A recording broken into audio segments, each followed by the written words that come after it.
Assalamu alaikum. Hello, everyone. This is Zain Mohammed, and welcome to the very first edition of Halal Menu Please. This is a podcast that talks about halal food in general and a conversation with a halal food owner, where we discuss things such as how he got into the food industry, how what inspired them to be part of it, and some sort of commentary. I'm pleased to announce that my very first guest is none other than Ali Qureshi of Q's Deli. Assalamu alaikum, Ali. Thank you for coming. Walaikum salam. Thanks for having me. How's everything going with you today? Everything's great, man. I'm excited about this. This is a pretty cool setup.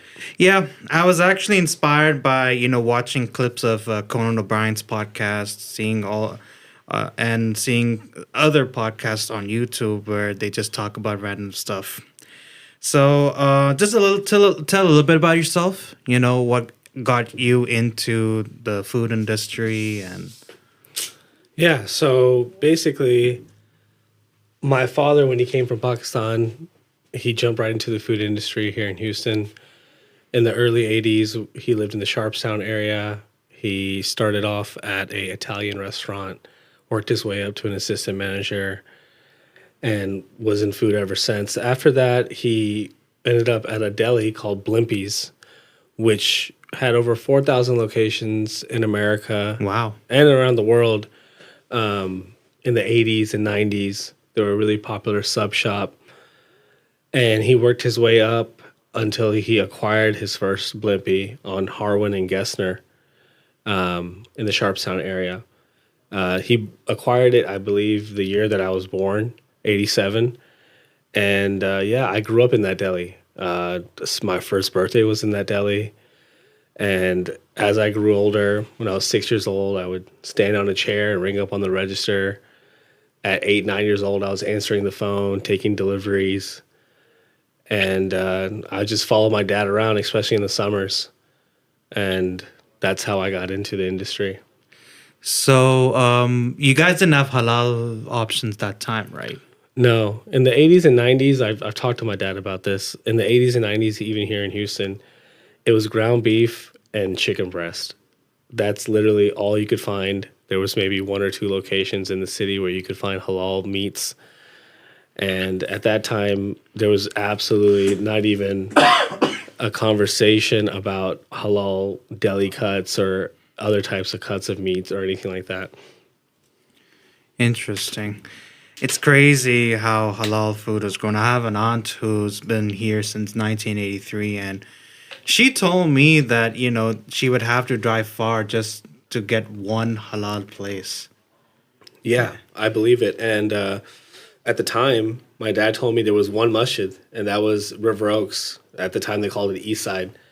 And that was the one ISGH masjid that they would go to at the time when he first got here. And now, alhamdulillah, look at it now.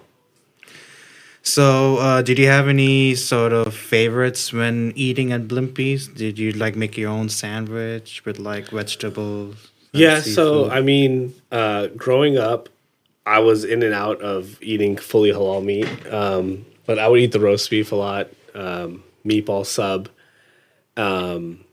but tuna was a big favorite amongst everybody. We had this sandwich called the Veggie Max, which people that had a halal diet would eat at Blimpie, and the cookie. I was a young kid that they had this huge chocolate chip cookie.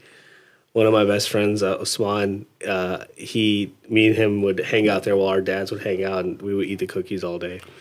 Yeah, for some reason, it's these delis that have really good cookies. Like, for example, Subway. Their subs were good. The veggie subs, I always got it with lettuce, tomato, bell pepper, onion with the chipotle Southwest. But the one thing I always got when I would go to Subway is their cookie. It's unbelievable. How are cookies from these deli places so good? I was thinking about it every time I would eat. Subway has some bomb cookies. But growing up, Blimpie had the best cookie. When I was a young child, it was as big as my face. Wow. And it was really, really good. I have searched up and down trying to find that manufacturer of that cookie. Haven't found it since. But I will say Q's chocolate chip cookie is phenomenal. People love it. People buy it by the dozen all the time. Is it made from scratch, or do you have like a supplier who? I have a supplier from Dallas who's a small mom and pop brand. We try to keep things as small mom and pop when it comes to the food. But we get the dough, we thaw, we bake in store. So it's still baked fresh, but no, we're not making it from scratch. Very interesting. I have to try that. So, from your time at Blimpie, did that inspire you to opening up queues later down in life? Or did you have anything you want to do before you got into the food industry yourself as an owner? So I always gravitated towards the deli. It was something that I looked at as this is what I know. It's what my dad knew, and it's something that I grew up in. So I had a favoring to it. I liked it. I enjoy feeding people, and I really enjoy like families getting together. And I've seen it with Q's. People get together for good news, for bad news, and it's people come together around food. So I think it's a super important part, and it's really important that you're like feeding people. You're putting nutrients in people's body. It's an important thing, and it's a really important thing for the community, So I kind of always knew that I wanted to be an entrepreneur. I wasn't the best in school. I think I didn't apply myself that much, but I had an entrepreneurial spirit. I mean, I would post up at Dad's Blimpie with my basketball cards, and I would put them down on the table, and I would have prices for each, and I would sell it to his customers for their kids. So it started at a very young age. And then by the time I was in middle school, and especially high school, then I was burning CDs or selling candy at school or doing these little things that I felt like I always had it in me. And the deli was the most appropriate thing. And I always thought about it like, man, there's no halal deli. And as time progressed and more cuisine started coming to the halal scene, I kept seeing more and more cuisines. And I'm like, there's no halal deli. Yeah, that was something that I was looking forward to, when I started college. Like, I see all these cool delis. I used to go to Subway a lot. I saw all these meats. I was like, one day we'll have halal. And then slowly Phoenicia started halal with their halal options with the delis. And then Busy Boy had halal stuff with the deli too. And I was like, imagine if there is a place where it's just the deli, because Phoenicia's more known for the Mediterranean food, right? And Busy Boy, for the longest time, was known for their cheesesteak. Like, for me, I thought they had the best cheesesteak in town for a very long time. So, I feel, and so based on going to these places, you're like, you know what? I need to open up a brand new deli for myself, like just a deli. Yeah. So rewind just a little bit. My dad was with Blimpies from the 80s until about 2001. Uh-huh. In 1993, his friend who was a franchisor of Blimpie left Blimpie and started Murphy's Deli, which is a local Houston-based franchise. So he started in 93, and then by 2001, Blimpie was really going under. Mm-hmm. So Dad jumped ship and reached out to Hassan. He was a Lebanese brother, and he's the one that started Murphy's Deli. So by 2001, we were out of Blimpie, and we went to Murphy's Deli. And we were with Murphy's Deli for a long time, 2001 until 2021. Mm-hmm. We were with Murphy's. And in that time, Dad had many locations, mostly in the north side. But in 2007, he settled in Southwest Houston in an office building. Mm-hmm. And he had that store until 2021. And in 2020, we all know the pandemic happened. Yeah. I was in Dallas from 2012 to 2015 with my store there. And I would go to Richardson, to the masjid, to go pray. And I would go to the Restaurant Depot in Richardson. And when I would drive back to my Murphy's in Dallas, I would go through Richardson and I would see like Afras or Fratellos. And it was like little Arabia. Yeah. People were walking around in their thobes and hijabs and stuff like that. And I was like, man, there should be a halal deli. No. And I came up with Q's Deli in 2012. It was a note on my phone. I would talk to my friends about it. I would talk to my family about it. Like, I'm going to do this. I'm going to do this. And it never came to fruition because I was afraid to do something without a franchise. I was never on the other side of things. So fast forward to 2020, COVID happens, and our office building location here in Houston really goes bad. After 20 years with Murphy's, it just goes under. So then I told myself, this is the chance. Like this is the time that I can go for my like leave the franchise, start my own brand. As soon as the pandemic starts to get a little bit better, we open up. So that's how I came up with Q's Deli.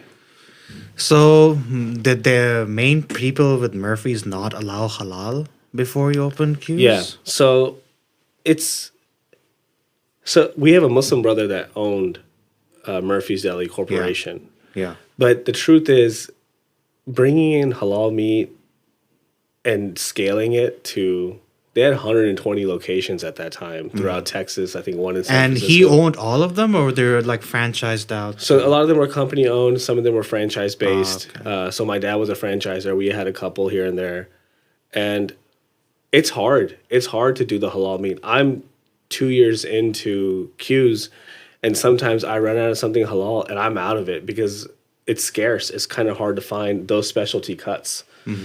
But I did go to him multiple times. And at first, before Q's, I would go to him and say, hey, can I open a Murphy's Deli that's fully halal? Like, I would like to do. And he was like, I can't do that because the consistency, it'll be like 1, 2, 3, 4 have the same menu. And then you come along and it's completely different. And from a business standpoint, I understand where he's coming from. Because if you go to sandwich shop number 1 at U of H campus, and then you come to the one at Missouri City, and you come for your normal, and they're like, oh, we don't have that one here. It's not good for the brand. I see what you're saying. And but we did talk, and he would tell me, he's like, Ali, don't you worry. Like, you're one of my best franchisees. You're one of the youngest ones. We see your vision. We'll get to it, and we'll start another brand that's halal.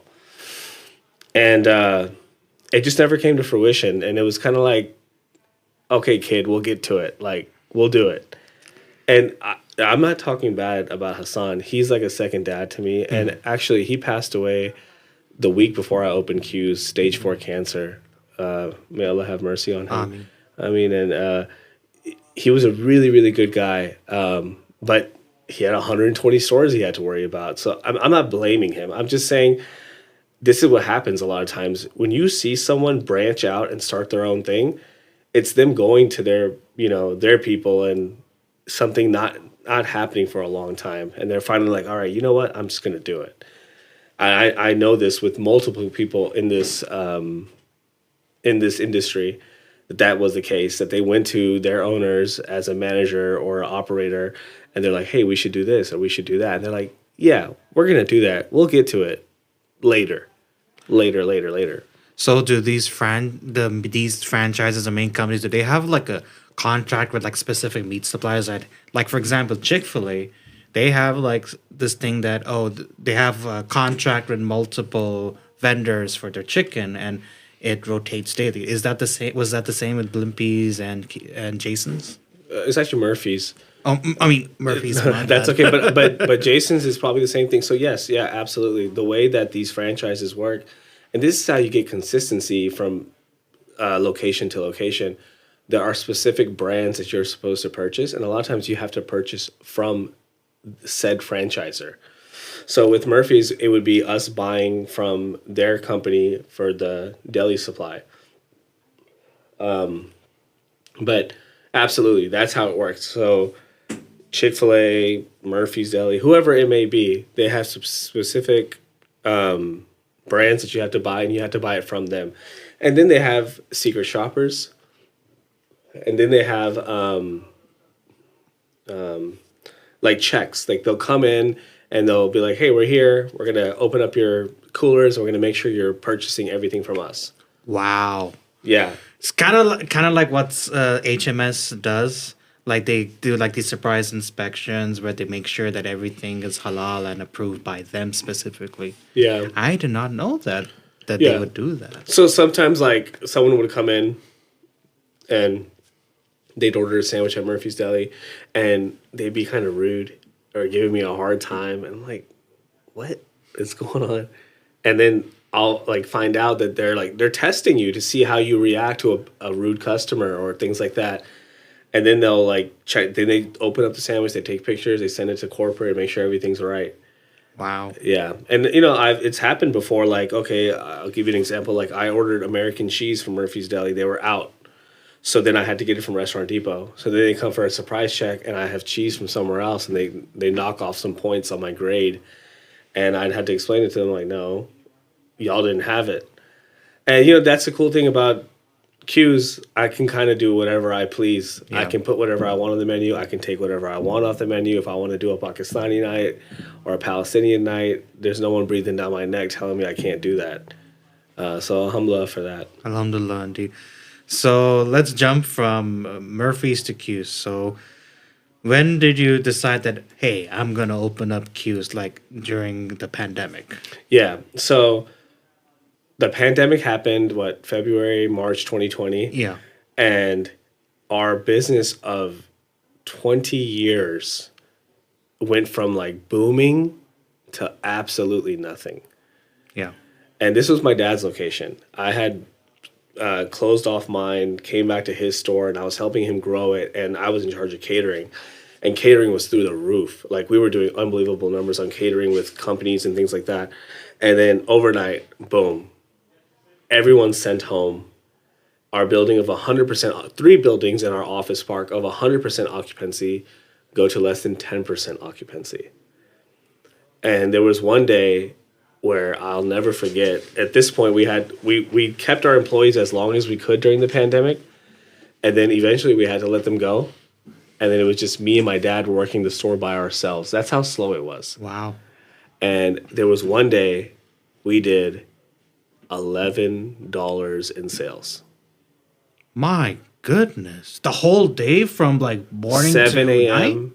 till 4 p.m. Oh my goodness. We did $11 in sales. Wow.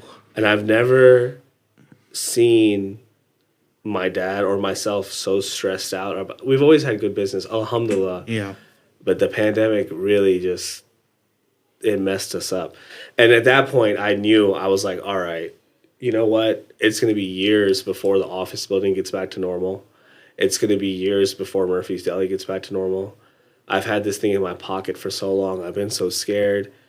And even like at that time and then into 2021, I started going through some things personally that really changed my perspective on life, and realizing that I had to do something to take better care of my family and my children.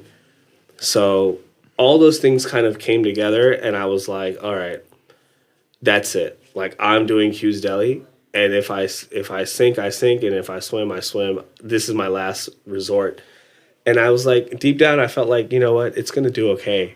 Like, it's not like it's gonna fail. It'll do all right.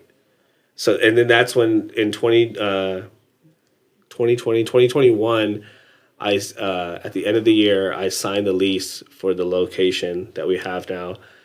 And that used to be a Murphy's Deli. Ah, interesting. Yeah. So and it's crazy because in 2015, I have emails to the owner trying to purchase the Murphy's to make Q's Deli, even back then. Wow. And at the time, it was a top 5 location in 120 locations. And I just knew that location is perfect because it's close to it's Sugarland, and you have the corporate sector around it. But right down the street, you have the largest Muslim population in the greater Houston area, Right. in Sugarland. So I was like, it's a good pivot. Like, I'll focus on like the corporate crowd throughout the week, and then evenings and weekends, it's going to be like the Muslim family ticket, which we like to reproduce. So it's mom, dad, kids, grandma, grandpa, like big tickets, So what was the reception like when, news went out that a fully halal deli is opening? And then when it opened, what was the reception like from the community? So, I actually reached out to a couple of halal food bloggers before I opened. I remember. And before I even started building out, I reached out to a couple people. And to my surprise, a lot of them told me, no one needs this. Like, it's not gonna, What? Yeah. No, come on. I mean, it was mostly positive, but I was surprised. But a couple people were like, I don't know. We'll see how it goes, but I don't know. And I was just like, are you sure? I think it's going to do all right. But the reception, mostly, especially with my friends, shout out NTB, they were all like, bro, you need to do this. Like, this has been way too long. Like, you need to do it. My friends pushed me a lot. And I would have these sahurs at my house where I would host like a film screening for like a documentary or just like a speech, and I would make the Reubens fresh, like in my mom's kitchen. I'll be like toasting the bread and everything, and I have friends helping me out. And I'm passing out fresh Reubens, and everyone would eat it, and they'd be like, "Man, this needs to be like in a store. This needs to be like in a restaurant. Like you need to open up. What are you doing?" So they gassed me up a little bit, and I wanted to do it, and yeah. So I think overall the reception was positive, and a lot of people were excited about possibly a halal deli happening. So between my friends, the mother of my kids, and my parents, my family, everyone was like, they were like, "You can do this. You can absolutely do this." I just want to know, what were those people thinking when they're like, "Oh, it's not going to do well"? Those bloggers specifically. I don't want to say they didn't say it was going to do well. They were just kind of like hesitant in saying that it's something that the community needed. And I can also attest to this. There's a huge learning curve with Q's Deli and the Muslim community. Yeah, I can absolutely believe So that. I can see where they were saying what they were saying, because ever since I have opened, I have noticed that like when they hear cold sandwich, or they hear, I don't know what it is about turkey and bacon. I get the bacon one. They freak out. Some people, they're like, "What? Like, no, I'm not touching a cold sandwich." And the funny thing is, you go to a Muslim country, and they see it's bacon. They're like, "Oh, it's beef or turkey." I don't know why they don't have that thing here. Like, if it's a fully halal place, Yeah, like for example, I grew up in Saudi, and the pepperoni there was beef. yeah, And then when I came here, I first went to Crespo, and it didn't mention beef or chicken pepperoni. So I had to ask, is it beef and that? And then when I told some of my friends back then, like, hey, there's a cool halal pizza place, Crespo's was the goat. they were. That's the best halal pizza I ever had. And honestly, I am going to say this. Only until very recently did I have a pizza that could really match up to Crespo. They were that good. And I miss them to this very day. Hashtag bring back Crespo's. I am all for it. So anyway, I would go to go there, and they didn't write pepperoni. My dad was kind of like, "Oh, did they serve pork here?" But I knew in my mind growing up, so like, this is very likely beef pepperoni. It's fully halal. They've been in business for a few years, so I knew that. And then when I started blogging, I had to tell people, "Hey, I would strongly suggest that you put beef pepperoni, beef bacon, turkey bacon, because some people do not think that, like what we just said about the learning curve." Yeah, yeah. I think that's why they were kind of hesitant, like it might not work. And I'm 2 years in, and I still see that a lot. But alhamdulillah, it's all good. So I remember like when it first opened, there was a lot of buzz about it. So what would you say was the most difficult sandwich to get on the menu? Man, that's a good question. The brisket is tough. I have my brother, who he is now my brother. I'm very close to him, Jarius from True Boy Barbecue. Yeah, The thing with the brisket is it is so expensive. that is very true. And I try to keep the price down, and he gives me a really great price. He's my brother. He takes care of me and everything like that. But it's such an expensive sandwich. And I almost sometimes, it does well. People don't mind, but it bothers me how expensive it is. What about the cold cuts? How are you able to get the cold cuts? So there's a brand that I use, who I would use when I was with Murphy's and I would do halal caterings on the side. Hmm. That brand is kind of like I know some people within the brand and I'm able to get it in now. And also my food vendor, Jake's Finer Foods, they actually help me out bring it in, and we have a proprietary thing where only I can have that access to that meat Wow. with Jake's Finer Foods. Because I told them, like, inshallah, like the plan is to keep growing and have more locations in Houston and franchise in other cities and things like that. So we went from buying like one case of each a week to now we're like up to 4 or 5 cases every week of each because we're starting to boom in catering and things like that. But it's hard sometimes if that meat runs out. Like the biggest one that's hard for me right now is salami. Yeah. I use Arzuman salami, which is like a Turkish salami that we get from Phoenicia. Yeah. And my buddy Phoenicia Moses helps me out get. We use that, and then when I run out of that, then I have a backup for Dean's halal pepperoni salami, and it's just not the same. But sometimes that Arzuman, which is from Turkey, it's gone for 2 months randomly, and then it's back for a year. So that happens sometimes. That's the beef salami is probably the most difficult now that I think about So it. it's not as hard as the au juice, because I remember you telling me that you needed to perfect the juice. Yeah. So I found a way to do the au jus because a lot of the beef shops in Chicago, what they do is they actually pot roast a full beef, then slice it, and then they use the leftovers from that to make the au jus. Ah. We're using roast beef because we're more of a chain operation. And if we were just an Italian beef shop, then I would be pot roasting but it's the one item of 50 on my menu. So I found a base where it's actually vegan, and then I add some spurs to it. Interesting. Yeah. So what are your current top 2 selling items right now? So I always say this: we have a top 3. Oh, okay. Top 3, and it's like 1A, 1B, 1C. Oh, It kind okay. of just moves depending on the day. Number 1 is the Q's Best. That's our cold Italian sub. So there was a sandwich at Blimpie called the Blimpie Best. And if you've ever seen my dad's uniform and the news clipping on the wall, he was the fastest sandwich maker in the South. Wow. So it was like a Jersey Mike's operation. Blimpie was like the OG Jersey Mike's. You put the meat, you cut it, you cut the cheese right in front of the customer, then you dress the sandwich and you go. So he would make the sandwich in like less than 36 seconds. Wow. It had 4 different meats. One meat, slice. Second meat, slice. Third meat, fourth meat, cheese, slice, dress, boom. So he would fly to Manhattan for these contests for the fastest sandwich maker in Blimpie. And he was always like top 3. He never won. Because he said there was always these young kids from Jersey, like teenagers, that would beat him. And he was like an older man at the time, 30-something. And, or like mid-20s, I should say. And he could never eat this sandwich. It was ham, prosciutto, capicola, salami. Yeah. It was all pork. Yeah. So when I opened the place, one thing I was like, there has to be something in honor of my dad, Ali Qureshi. Like, he needs his flowers.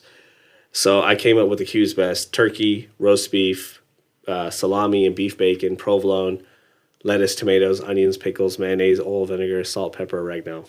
Basically just like the Q's Best, but just halal. And I put that as an Easter egg to my dad.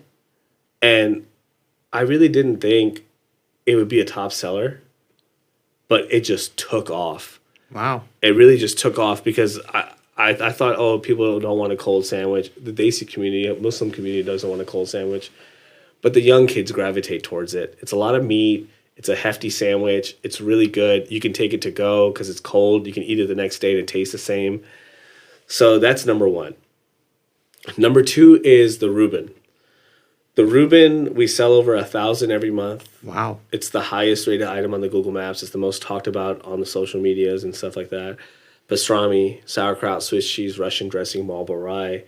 Now, our Reuben is at $12. It's not one of those $30 Katz's Reubens that has like a pound of meat on it. Oh.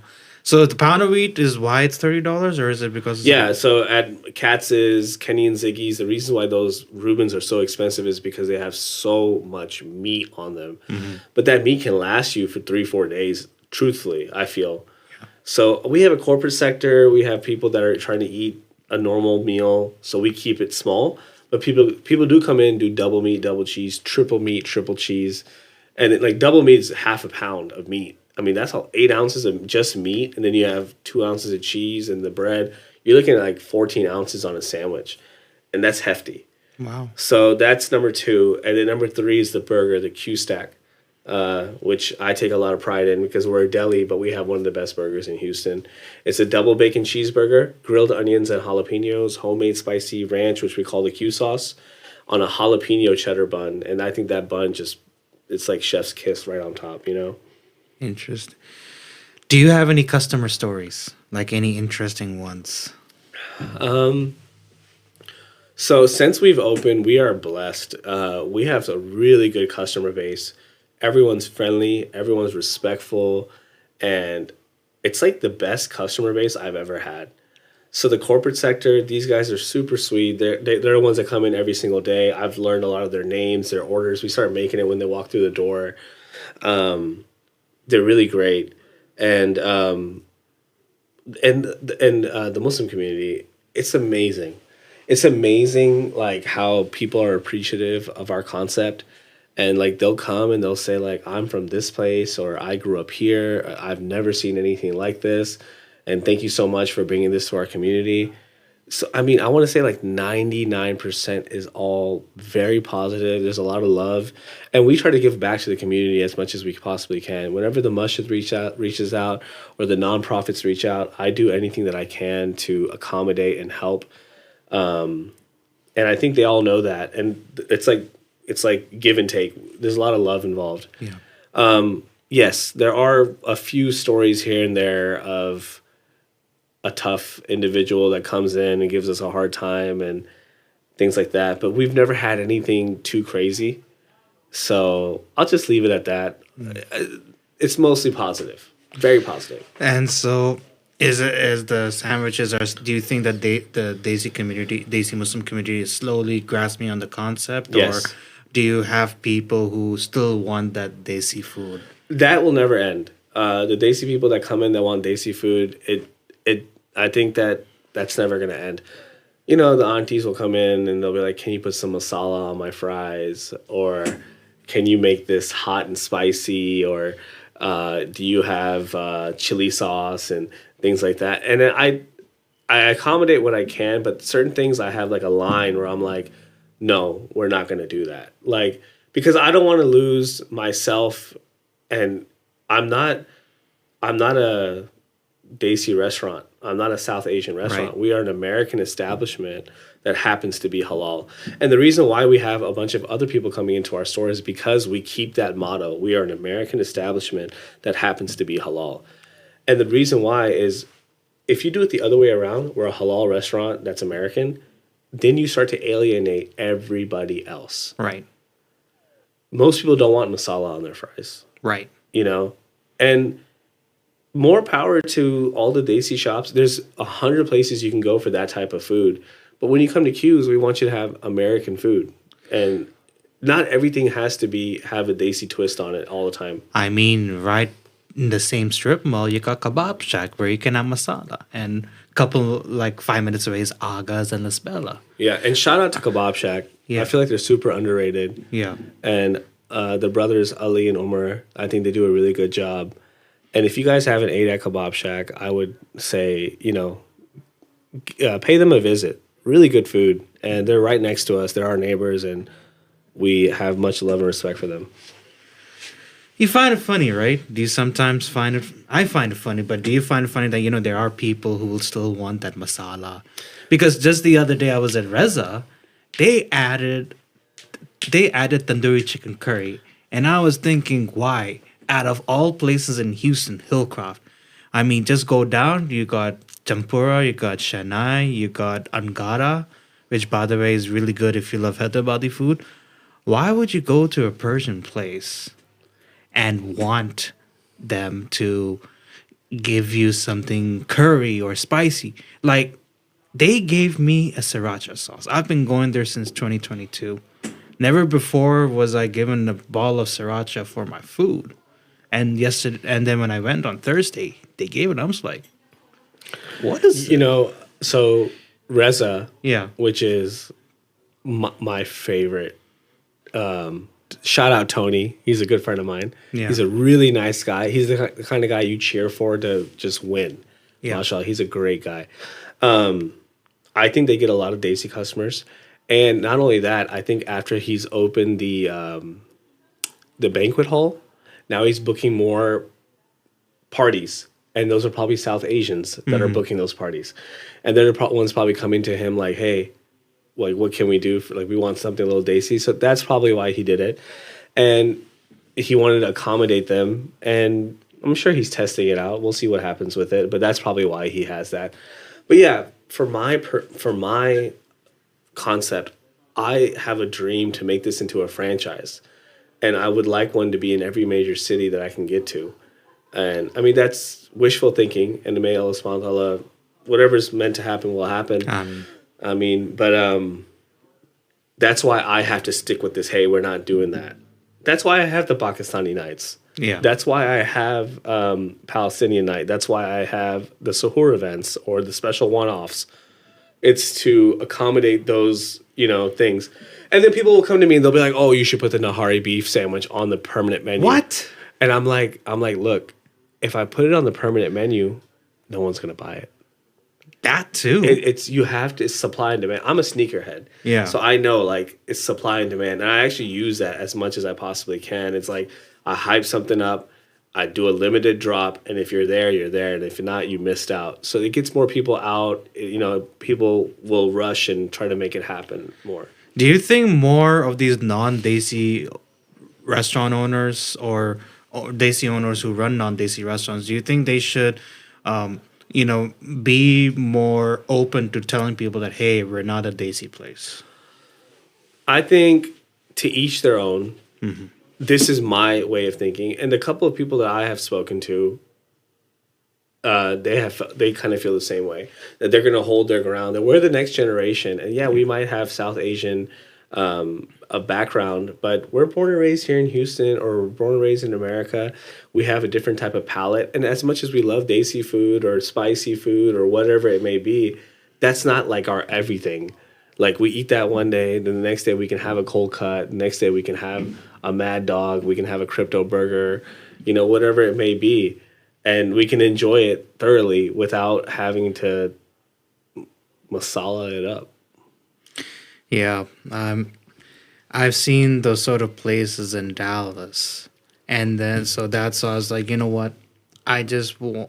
If I ever own a restaurant, I don't want to do it myself. And I want to reiterate, I'm not bashing it. Right. Same. Like, I love that food, but it's not, I don't have to have it every meal. Like, and more power to the places that are fusion or are super South Asian, Desi, whatever. I love that food. Like, I go there all the time. I was at Boat Basin last night. Oh. What do you think of it? It's cool. It's cool. I think it's necessary. It's unfortunate what happened to Musa Colony, but I think that Boat Basin has done a pretty decent job of giving those people a platform. Do you like the parking more at Boat Basin, or is the noise better, or is the options of the food truck better? I think there's good options for food. Parking is not a problem at all. You can park easily, walk right over. It's a lot less hectic than Musa Colony was, but I think that kind of gave Musa Colony its charm. The hecticness of like finding parking and all that stuff. After Hookah Social opened up and the parking became like a nightmare, that wasn't good. But I completely understand what happened there. But I think it's good that the people that were at Boat Basin, at Musa Colony, found Boat Basin and they're still in operation and stuff like that. So like I went there, I hung out with Austin from Crypto. We talked for a while. And then I went to one of my favorite places too, Mom's Kanafe with Summer, and got some kanafe for my mom and I. It was a good time. So speaking of Mom's Kanafa and all, so what got you thinking, okay, I need to collaborate with another restaurant for like a night or something? I think collaboration is so necessary. I think it bigs up people that you respect, and it kind of gets your creative juices flowing. And it, again, going back to being a sneakerhead, collaborations is all the rave, right? Like Houston's own Travis Scott with Nike. When they get together and they do something, it does much bigger than a normal shoe would. So whenever I reach out to individuals for collaborations, sometimes the door is shut in my face. But most of the time, people are receptive and they want to do something together. And whenever I have done collaborations, it's done really good. Palestinian night, we did Abu Omar and True Boy Barbecue and Mom's Kanafe. And that was the first time we did the Abu Omar True Boy brisket. That was something that we came up with together, and we sold it there. Sold out. We had a line out the door for 4 hours straight, never stopped. We did the Reuben Dog with Mad Dogs at our sahur. Their line was longer than mine, Wow. and Mad Dogs is always killing it. Shout out Issa. Collaboration is necessary, and it's how you help each other grow. And you cross-reference the brands, and then their fans become your fans, and vice versa. So tell us, how did you get the collaboration with the Rockets for the Muslim night? Oh man. So Nimra from Moss, she runs Moss. She's awesome. She does an amazing job. Shout out to her. And you guys should be more involved with Moss. We need more people, more tickets sold. If you want to see more Muslim family nights rather than just the Rockets, you want to see Dynamo, Astros, Texans, we need more people involved. Yeah. So that's first and foremost. So Nimra would come in as a customer, and then she told me, "Oh, I run the Muslim family nights." And I was like, "Really?" I was like, "It's my dream to get into the Toyota Center." And she's like, "Okay, we've never had food." And I was like, "Well, that's what's missing." One of my best friends, his name is Hunter. Okay, he worked for the Rockets, Uh-huh. and I went to him and I was like, "Hey, like, what do you think? Like, do you think we can get queues inside for a Muslim family night?" He's like, "I'll see what I can do." So Hunter worked his magic, and he just called me one day. He's like, "Hey, man, you got a minute?" I was like, "Yeah." He's like, "Hey, how about Q's Deli at the Houston Rockets game?" I was like, "Abso-freaking-lutely." And he made that happen, man. And alhamdulillah, since then, I've built a relationship with Levy, the concession stands. And now, like, they offer me, I've went there for Easter Sunday. I'm going to go back for a few games this year, inshallah. And I will be there for Muslim Family Night this year as well. So do you think hopefully will be, do you think that, sorry if I'm stutter, but No. do you think hopefully in the future that Q's Deli will be a permanent concession at Toyota Center? Is that something you're aiming for? That would be really amazing for me. I don't know if it'll ever happen, but I think anything is possible, especially if you put your mind to it and you work hard and you make your relationships and you treat people right. I would love, that would be like a dream. Yeah. The Houston Rockets is like my everything. Whether they win 20 games or they win 60 games, that's my favorite team of all time. And, Hakeem Olajuwon is like the biggest player ever to me. And I think that eventually, if it's not me, someone, there will be halal concessions in these places. But we have to push the envelope and we have to make it happen with Muslim Family Night and, things like that. Yeah, because that's one thing I hope too. I went to Canada last year, and the baseball stadium that the Rochester Center had like 3 places where you could get halal food. And it got me thinking, if there's anybody who can do it, it's Q's, because, Q's is everything Houston. You redesigned the old Rockets logo with Q's. Yeah. Man, I will say this, like, this goes back to differentiating yourself with South Asian masala fries, all these things. We have to, when we do these things, yes, there are places for that, but then if we want to be a part of the community, you have to integrate yourself, not alienate yourself. Right. So by doing these events and doing these that type of food, we are integrating into society, and the Muslim community is going to be a part of a bigger group.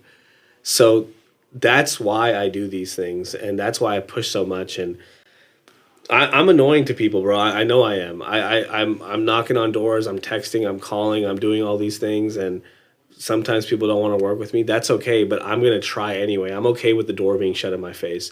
That's how I get these opportunities. So do you feel like, a lot of these halal restaurants, do you feel that a lot of them are more alienating, or do they want to integrate? I think that a lot of them are alienating Why is that? because they focus on the halal ticket, That is a very good point. because they focus on getting just Muslim people through the door. But there's so much more. We're in America. There's a lot of non-Muslims surrounding us. These are our neighbors. These are our community members. These are our leaders. Like, we have to align with them some. Like, what would you tell an owner if he's struggling in his restaurant? What would you tell them? I would say that remember that you're in a food establishment before you're a halal food establishment, because that opens up the doors for so many more ethnic groups and demographics to come into your store. Again, I think we focus too much just on us. Yeah. And like, okay, for example, how do I say this? We're a halal deli. Yeah. Alhamdulillah. If I make good food and I treat my people right and I have good customer service, the Muslim crowd is coming. Yeah. There's no questions asked. Halal food is a destination for people that eat halal. Yeah. They're going to come. So it's not that I don't worry about them. They're there. They're there for me. They're my fallback. They treat me good. I treat them good. But everybody else that's in this area in Sugarland, they can go to Subway. They can go to Jason's Deli. They can go to Jersey Mike's. How do I get those people through the door? And once you start getting them through the door, then you're going to be all right. So why do you feel that a lot of us Muslim restaurants are alienating, in your opinion?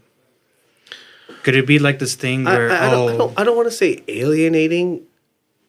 It's when we just focus on one customer group, then your menu starts to tend to go towards that one customer group. But there are places, and this is the new generation, right? Yeah. It's like us, Mad Dogs, Crypto Burger. Yeah. They have a lot of non-Muslim customers, and that's why they're so successful. Yeah. Because their social media is for everybody, and they do events everywhere, not just the Halal Fest or Mariam Masjid or things like that. Speaking of Halal Fest, can you take us through, how you signed up to be a vendor the first 2 years you did it? Actually, so the first year I didn't do it because we had just opened up. We were like a month old. Oh yeah, I forgot about that. Yeah. Second year, it's pretty self-explanatory. Mir from You Had Me a Halal, Hamad from Haludi, and Jurius from True Boy. I think they do an awesome job, and I think that what they do is so incredibly important. And I also think that exactly what I'm talking about, they're using the Halal Fest to integrate other people into the halal food scene. I saw they had a bunch of non-Muslim food bloggers come in. The Chronicle picked it up. Channel 2 picked it up. And this is what we need, more things like this to make things like that happen. This is a big deal, and it's not easy getting so many vendors and a huge venue like that together.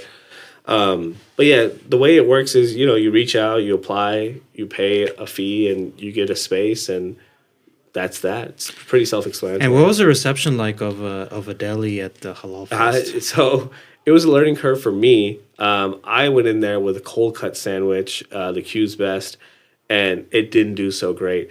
And I realized that there it's like more like they want hot food, spicy food. So like I plan on doing it again, but I would probably go with a concept, some Q's concept that will be exclusive for the Halal Fest. Like some type of fusion food or something like that just for the Halal Fest. Because I'm going to lose to everyone else around me. I remember it was over 100 degrees and everyone's still eating hot and spicy food. I'm like, oh, we got a cold cut here. You're going to feel refreshed. But it's in their blood. It is. But it's all good. That's great. I'm happy for it. It's all good. It's all a learning curve, man. You live and you learn. This is part of business, Yeah, But I'm going to go back to Halal Fest and I'm going to do something completely different. Yeah.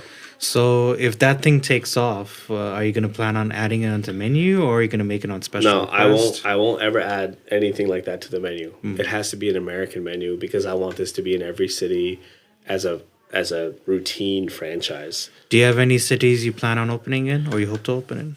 Man, I mean, I don't want to speak before anything is done, but we have a lot of interest in Austin and Dallas. Like I have laid out the foundation to where with Jake's that I can get to any city in Texas or Louisiana multiple times a week with product. So those are very much in the forefront. Like that will happen eventually. And Are you soon. gonna keep the Houston theme in those cities? No. So Oh. every city will be different. Salam from the H is Salam from Houston. Salam from the ATX. Salam from the D. Salam from the Shy. You know. Yeah. What we're gonna. Every city will big up. Every store in that city will big up that city. So like Austin, I think more of like a burnt orange Longhorn theme. Dallas, probably Cowboys. Ugh, I hate to even think about that because I'm a Houston born and raised guy. But you know, you got to do what you got to do. So before we go, there's one question I want to ask you. So we know that in Houston, like one of the top food destinations is Aga's. Yeah. Like you go there, it's always packed no matter what time of day. Do you have like at least 3 restaurants that are not named Aga's that you really like going to? Man, yeah, this is so hard because I think Houston has the best halal food scene in the United States of America. Facts. And I think we have so much great food. But I'm going to go with Reza for my number one. Yeah, they're really good. Reza's is my favorite food. I can have that whenever I like. My daughters actually eat it. Shout out Jenna and Iman, JQ and EQ. Number 2, I love a really good smash burger. And That's a tough one. yeah, so I think Burger Bodega is phenomenal. Shout out to Boss, aka Houston Eats. And I think that he is doing what I'm talking about, integrating. He does it better than I do. Wow. Yeah. So, like Burger Bodega is like the epitome of what I'm talking about having a halal restaurant, but not alienating anybody and making sure everyone comes in. Yeah, the collabs he does is amazing. And it's in fact because of one collab he did that other restaurants started serving halal options. Go to Tony's. Yeah. They actually started about with halal because December of last year they did a collab with Burger Bodega with the pizzas. Yeah. And they did like a The chopped cheeseburger. Chopped cheese pizza. yeah, exactly. Yeah. And the owner told me that the reception for it was so good that he actually started halal beef pepperoni. It's a $2 surcharge, but people still go for it. Yeah, so interesting. The gentleman from Gold Tooth Tony's, he came into Q's. We had lunch together, and inshallah, we're going to be doing something together soon.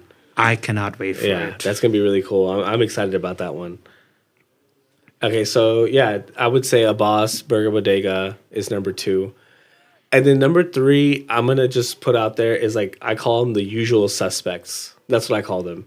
It's like these guys are usually there together at some event somewhere.